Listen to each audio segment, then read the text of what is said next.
Salve galera, tudo bem com você? Você está no Caminhada Xamânica, esse espaço que é meio vlog, meio bate-papo, onde a gente vai conversar sobre aspectos de um xamanismo moderno, de uma postura xamânica para lidar com o mundo, lidar com as coisas. Eu sou Marcos Keller e o nosso bate-papo aqui hoje será sobre comunicação no xamanismo.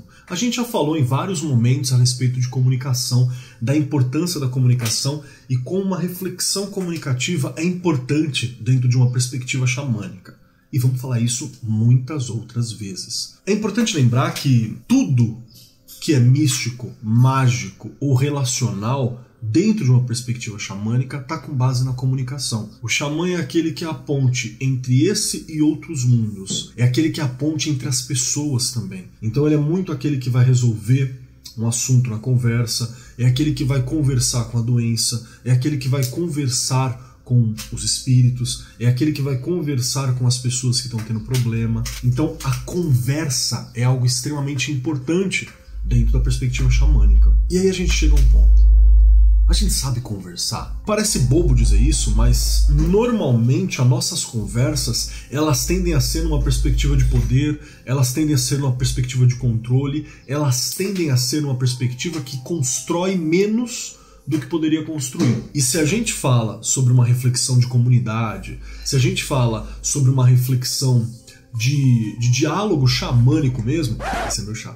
Então a gente precisa aprender, por exemplo, a conversar de uma maneira mais efetiva e mais eficiente. Esse, inclusive, é um dos objetivos desse bate-papo que a gente tem aqui, tá? É pra gente conversar sobre as coisas. E não ficar só nessa reflexão de aula, peso, né? Transmissão de poder, transmissão de conhecimento e tal. Inclusive, vários problemas que tem na prática mágica de muitas pessoas hoje em dia envolvem a não compreensão do processo de comunicação. Várias vezes eu vejo um pessoal falando assim, eu tentei fazer um determinado objetivo mágico e eu não consegui. É porque você teve uma dificuldade de comunicar o seu intento para o universo, para si mesmo, para o seu sagrado anjo guardião, ou para o que quer que seja. Comunicação é chave. Tem um autor que eu gosto bastante, que é o Ian Fries. Desse livrinho que está bem aqui do meu lado, ó, Mágica Visual.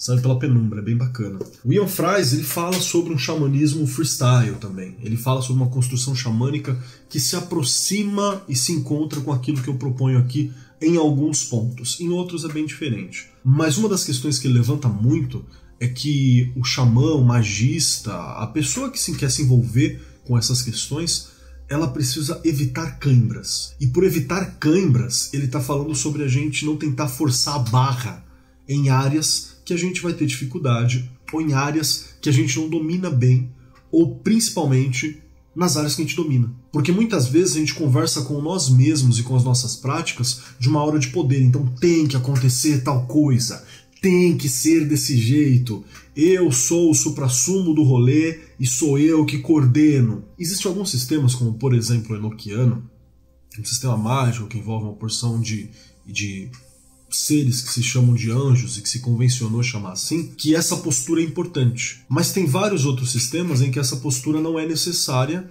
e nem incentivada. Mas a gente às vezes faz por uma questão cultural, de querer comandar aquilo que não precisa ser comandado, ou de querer ter uma postura de poder em uma situação onde essa postura não é necessária.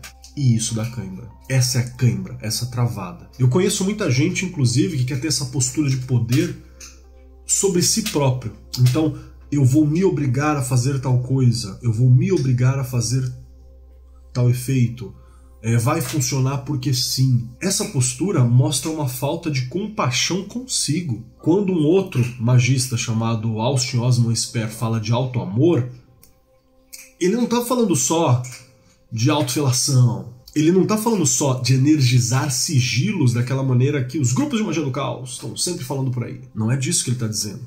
Ele está dizendo de você ser compassivo, de você se amar. Será que a gente se ama?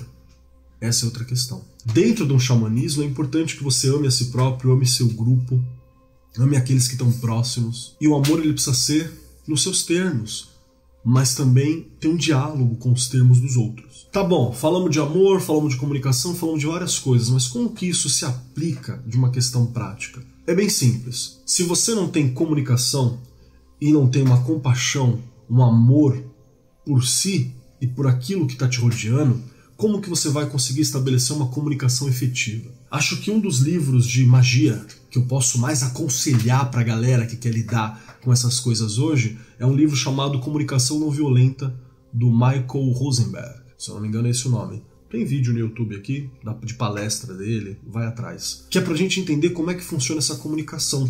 Não só para com os outros, mas para comigo mesmo também, muitas vezes. A gente é cruel conosco nessa comunicação. E muitas vezes, dentro de uma perspectiva xamânica, você não vai ter receita para lidar com alguma situação.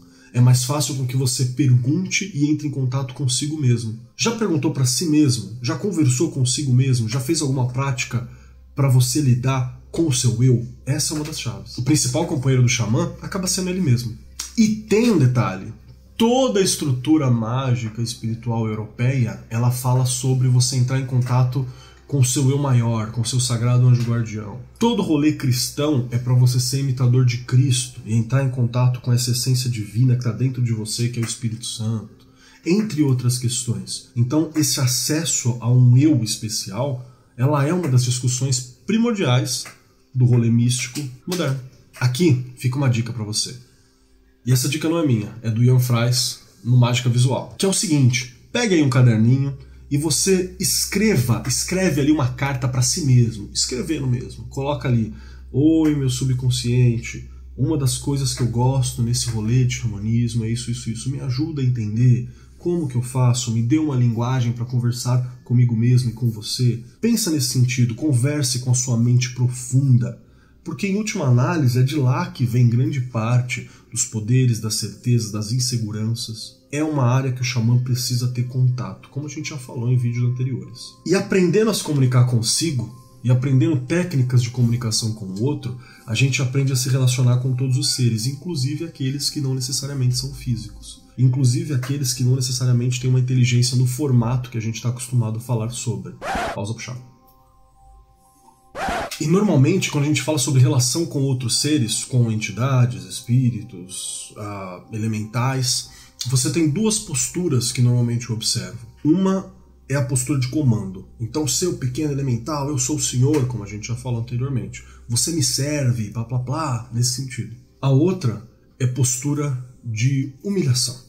É a postura de joelhos, que é falar assim, ó, grande divindade, eu estou aqui, baixo, de olho em você. Se você trabalha com essas criaturas, seres, entidades de uma perspectiva de adoração religiosa mesmo, tudo bem. Se tiver tudo bem para você, tá tudo ótimo para mim. Mas a postura do xamã, ela é uma postura que procura uma igualdade. A gente já deve ter falado isso lá atrás, quando a gente fala de entidades ou de sistemas relacionais. Então você não precisa se humilhar diante das suas divindades ou ficar dando ordens e comando aos seus espíritos. Isso é até meio infantil nessa relação. O xamã, ele procura uma relação de igualdade, de proximidade, de conversa. Ele é alguém relacional, ele é o embaixador de dois mundos que está colocado ali. Então você precisa entender como lidar com isso. E compreender que na comunicação, mais esforço não necessariamente é algo bom. A comunicação, ela precisa ser leve, ela precisa ser próxima, ela precisa ser efetiva e significante. Ela precisa ser, inclusive, não violenta. Dê uma olhadinha nesse material sobre comunicação não violenta. Eu vou pedir pro Pedrão e pra galera que ajuda a gente no Leaf aqui, deixar no post o link para um podcast da galera da Rede Geek falando sobre comunicação não violenta. Tá lá o Tato, o Mauri, meus amigos queridos, beijinho pra vocês. E a Sheili, que é uma pessoa incrível que eu já tive o prazer de gravar também, conversando sobre esse tema. E pensa como isso pode se aplicar na tua vida e nas tuas relações mágicas e na sua postura de relação com o mundo, tá bom? Agora eu preciso mostrar alguém que tá aqui querendo participar do vídeo, ó. Essa gordinha aqui. Pronto, já apareceu. Se você curtiu esse nosso bate-papo, se você achou ele importante ou interessante pra você, vem aqui nos comentários, conversa com a gente, pode entrar em contato comigo nas redes sociais que estão aparecendo sempre em algum canto aqui. Lembre-se de curtir, compartilhar, fazer tudo aquele doideira que a gente acha super bacana aqui no Leaf. E se você gostou muito desse vídeo, coisa que eu sei que vários de vocês gostaram, considere se tornar um apoiador direto através do catarse.me/LeafHorde. Link vai estar aqui embaixo. Participando do nosso financiamento coletivo, você tem acesso direto a todos nós da Leaf e da Rod. Você tem desconto nos nossos cursos e materiais. Você tem acesso também aos grupos fechados, né, onde a gente desenvolve várias questõezinhas, aulas fechadas, workshops e por aí vai. Além de concorrer a diversos sorteios, como leituras de tarô comigo, leitura de runa, leitura de tarô com o Grola. Tem várias coisas que você pode fazer e curtir, que é uma forma da gente devolver para vocês a atenção, o tempo e o dinheiro do financiamento e da ajuda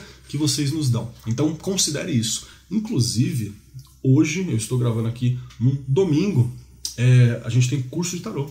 Então daqui a algumas horinhas eu estou em aula e poderia ser com você. Brigadão. Tchau, tchau, gente. Até a próxima.